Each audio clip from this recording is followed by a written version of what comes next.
ಸಮಸ್ಯೆ ಬಗೆಹರಿಸಿ ಪಡಿತರ ವಿತರಣೆ ಅವಕಾಶ ಮಾಡಿಕೊಡುವಂತೆ ಜಿಲ್ಲಾ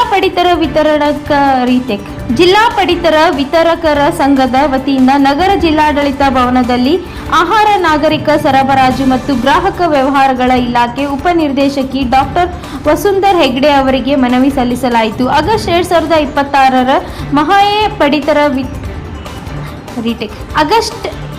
ಜಿಲ್ಲಾ ಪಡಿತರ ವಿತರಕರ ಸಂಘದ ವತಿಯಿಂದ ನಗರ ಜಿಲ್ಲಾಡಳಿತ ಭವನದಲ್ಲಿ ಆಹಾರ ನಾಗರಿಕ ಸರಬರಾಜು ಮತ್ತು ಗ್ರಾಹಕ ವ್ಯವಹಾರಗಳ ಇಲಾಖೆ ಉಪನಿರ್ದೇಶಕಿ ಡಾಕ್ಟರ್ ವಸುಂಧರಾ ಹೆಗ್ಡೆ ಅವರಿಗೆ ಮನವಿ ಸಲ್ಲಿಸಲಾಯಿತು. ಆಗಸ್ಟ್ 2026 ಮಾಹೆಯ ಪಡಿತರ ವಿತರಣೆಯು ಕೇಂದ್ರ ಸರ್ಕಾರದ ಆಗಸ್ಟ್ ಮತ್ತು ಸೆಪ್ಟೆಂಬರ್ 2 ತಿಂಗಳ ಪಡಿತರ ವಿತರಣೆ ಮಾಡಬೇಕಾಗಿರುತ್ತದೆ. ಪಡಿತರದಾರರ ಹೆಬ್ಬಟ್ಟನ್ನು 2 ಬಾರಿ ಪಡೆದು ಪಡಿತರ ವಿತರಣೆ ಮಾಡಬೇಕಾಗಿರುತ್ತದೆ.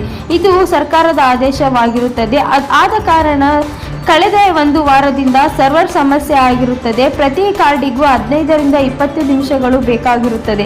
ಈ ತಿಂಗಳು ಈಗಾಗಲೇ ಎಲ್ಲ ನ್ಯಾಯಬೆಲೆ ಅಂಗಡಿಗಳಲ್ಲಿ 70% ವಿತರಣೆಯಾಗುವುದಿಲ್ಲ. ಇನ್ನು ಉಳಿದಿರುವುದುಗಳು ಕೇವಲ 5 ದಿನಗಳು ಮಾತ್ರ.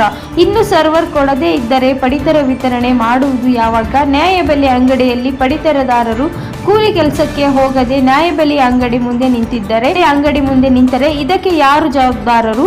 ಪಡಿತರದಾರರು ಮನಬಂದಂತೆ ಸರ್ವರ್ ಯಾವಾಗ ಬರುತ್ತೆ? ನಮಗೆ ಪಡಿತರ ಯಾವಾಗ ಕೊಡ್ತೀರಾ? ಕೊಡದೇ ಇದ್ದರೆ ನಾವು ಏನು ಊಟ ಮಾಡುವುದು ಎಂದು ಮನಬಂದಂತೆ ನ್ಯಾಯಬೆಲೆ ಅಂಗಡಿ ಮಾಲೀಕರನ್ನು ಹಾಗೂ ಅಧಿಕಾರಿಗಳನ್ನು ಕೇಳುತ್ತಿದ್ದಾರೆ. ದಯಮಾಡಿ ಈ ಸಮಸ್ಯೆಯನ್ನು ಪರಿಹರಿಸಿ ಗ್ರಾಹಕರಿಗೆ ಪಡಿತರ ವಿತರಣೆ ಅವಕಾಶ ಮಾಡಿಕೊಡುವಂತೆ ಆಹಾರ ನಾಗರಿಕ ಸರಬರಾಜು ಮತ್ತು ಗ್ರಾಹಕ ವ್ಯವಹಾರಗಳ ಇಲಾಖೆ ಉಪನಿರ್ದೇಶಕಿ ಡಾಕ್ಟರ್ ವಸುಂಧರಾ ಹೆಗ್ಡೆ ಅವರಿಗೆ ಸಲ್ಲಿಸಿರುವ ಮನವಿಯಲ್ಲಿ ಕರ್ನಾಟಕ ರಾಜ್ಯ ಪಡಿತರ ವಿತರಕರ ಸಂಘದ ರಾಜ್ಯ ಉಪಾಧ್ಯಕ್ಷ ದುಂಡಯ್ಯ, ಜಿಲ್ಲಾಧ್ಯಕ್ಷ ಗಿರೀಶ್ ಉಡಿಲಿಗಾಲ್ ಒತ್ತಾಯಿಸಿದರು. ಈ ಸಂದರ್ಭದಲ್ಲಿ ಜಿಲ್ಲಾ ಪಡಿತರ ವಿತರಕರ ಸಂಘದ ಜಿಲ್ಲಾ ಖಜಾಂಚಿ ಚಿಂಗುಮಣಿ, ಆರ್ಎಂ ಸಿದ್ದರಾಜು ಕಿಟ್ಟಿ, ಹಿಗ್ಗೋಟ್ಟಾರ್ ಮಹದೇವಸ್ವಾಮಿ, ವಿನೋದ್ ಹೊನ್ನಳ್ಳಿ, ನಂದೀಶ್ ಹೊಸಳ್ಳಿ ಇತರರು ಹಾಜರಿದ್ದರು.